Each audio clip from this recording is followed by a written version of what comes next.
So there is chaos erupting in Los Angeles now as we speak. It's started over the weekend, and it's a reaction to the Trump deportation efforts that have been taking place. We all knew this was coming, but not to this extent. I think LA is just a microcosm of what could unfold across the country if Trump and the administration allows it to happen. My name is Brandon Fogel. This is Evolution. Let's dive into this heated topic, as you could say. So my gut reaction was Donald Trump, President Trump, do not let 2020 happen all over again. And I think he is immediately responding to what he knows could be detrimental to his presidency if chaos erupts. He was the president of law and order, and he's the president of getting our economy up and running and going in the right direction. And if he allows 2020 to happen again, if we easily forget the summer of love that happened back then, which that was something that really struck me as why is Trump allowing this to happen? It was in the election year. There was COVID happening. There was so much going on. So maybe they weren't thinking right. It was so much uncharted territory. But now we've seen it. We've seen what can happen and what will happen if there is not a strong response from the government. And he's already sent in the National Guard. He's deploying Marines are getting ready to land on the ground and basically try to fix this and settle this. But if Marines get involved, it's not let's just stay here and let's kind of kumbaya and let's get along. Let's talk through this. Marines they're sent in. Whenever they are sent in, it's to go in, get the job done, and get out. So Marines going in, that is something that, like, I know there's still some red tape that's got to go through to actually this to happen. And the governor of California, Gavin Newsom, he is up in arms, going to do his, funny Hollywood take. He is the perfect person of, if a camera's on, I got to be a politician. He is the pinnacle of a politician, and just saying things you don't know what really to believe. I've always actually liked Gavin Newsom myself, but you don't really know what you're getting with the guy. He's handsome.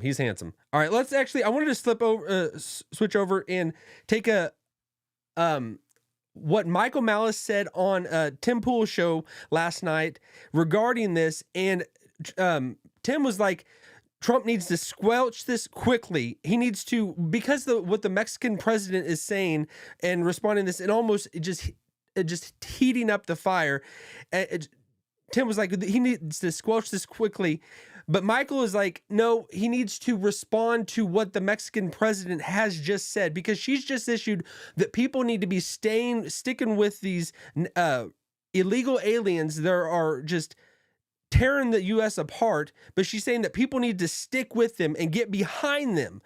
This is almost, if the government of Mexico is doing this, this could actually creep into invasion and almost a signal of war, her doing this. Trump doesn't need to immediately just put his thumb down and just, unleash hell on what's happening there.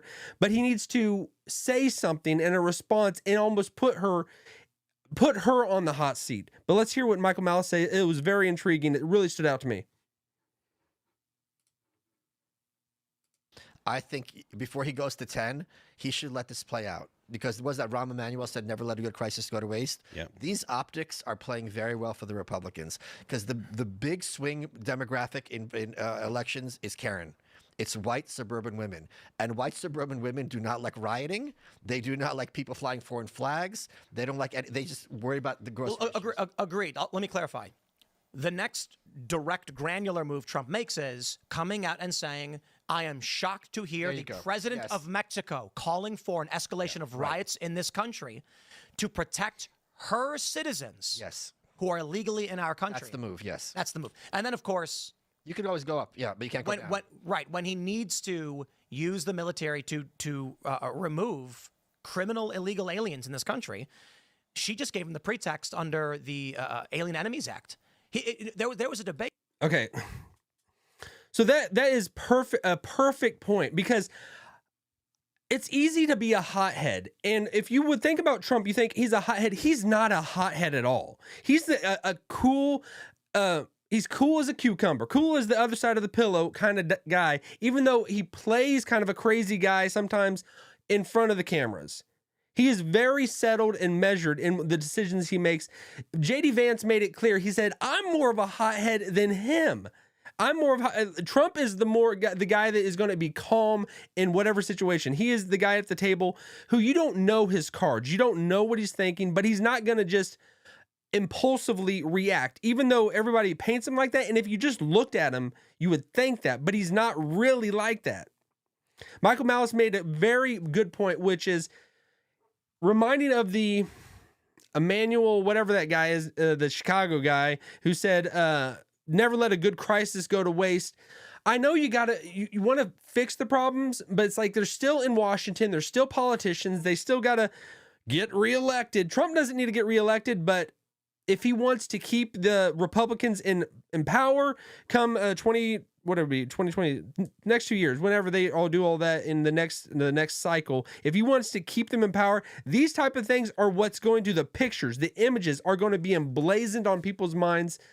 And so he needs to call out the president of Mexico, because everybody might not have heard this. What she said, she is saying to stick with these people. She's not just saying let the people in the United States figure out their own issues, but she's saying stand with these people that are rioting, that are doing these protests because those are her people. Those are her people over there.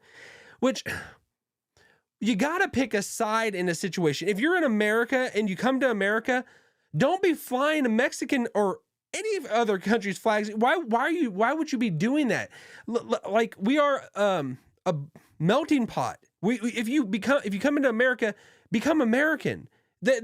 We can have pride in our history of where we came from, but if people are flying other countries' flags in here, that is very shocking to me. Very shocking to me, because that is almost like literal war. When we're talking about flags being planted in the ground, you see, I think of the movie Glory or any war movies, like the person that's marching through and carrying the flag, that gets to deep issues. People can say we can burn the American flag, and that's a whole debate in itself. That's freedom of speech. But if we're talking about another country trying to plant flags in our country, this comes to the issue of sovereignty. This comes to the issue of sovereignty, and that's really what it boils down to.